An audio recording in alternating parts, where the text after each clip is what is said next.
అగోడా ఏదైతే పోర్ట్ ఉందో ఈ అగోడా పోర్ట్ అనేది అగోడా అంటే దాని మీనింగ్ ఏంటంటే యాక్చువల్ మీనింగ్ ఏంటంటే యాక్చువల్గా పోర్చుగీస్ భాషలో నీటి నిల్వ చేసే తొట్టె అంటే నీటి నిల్వ ప్రాంతం.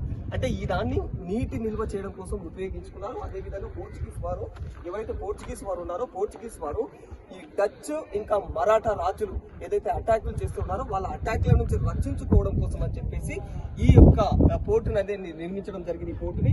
అయితే ఇది ఖచ్చితంగా ఏదైతే లైట్ హౌస్లు ఏవైతే అంటే ఆ లైట్ టవర్లు ఏవైతే ఉంటాయో ఆ లైట్ టవర్లలో వన్ ఆఫ్ ద బిగ్గెస్ట్ అంటే ఇది కూడా ఒక ప్రత్యేకమైనటువంటి టవర్ అనమాట. లైట్ టవర్లలో మనం వైజాగ్ లో చూసాం కదా, మన తెలుగు వాళ్ళం అయితే మోస్ట్ మనకు తెలిసింది లైట్ హౌస్ కావచ్చు, లేకపోతే ఆ లైట్ టవర్ అంటాం కదా, అలాంటిదే ఇది కూడా. ఎందుకంటే దానికి సంబంధించి ఎవరైతే నావికులు ఉంటారో వాళ్ళ దిశా నిర్దేశం గురించి, దానికి సంబంధించి ఆ సముద్ర మార్గంలో వాళ్ళు ఏ విధంగా ఎక్కడి నుంచి వెళ్ళాలి, ఎక్కడి నుంచి వస్తున్నారు అనేది తెలుసుకోవడం కోసం నావికుల మార్గదర్శకాల కోసం కూడా దీన్ని ఈ లైట్ హౌస్ అయితే ఉపయోగించేవారు. చూడొచ్చు మీరు, ఇది కనిపించేదే అరేబియా సముద్రం అనమాట.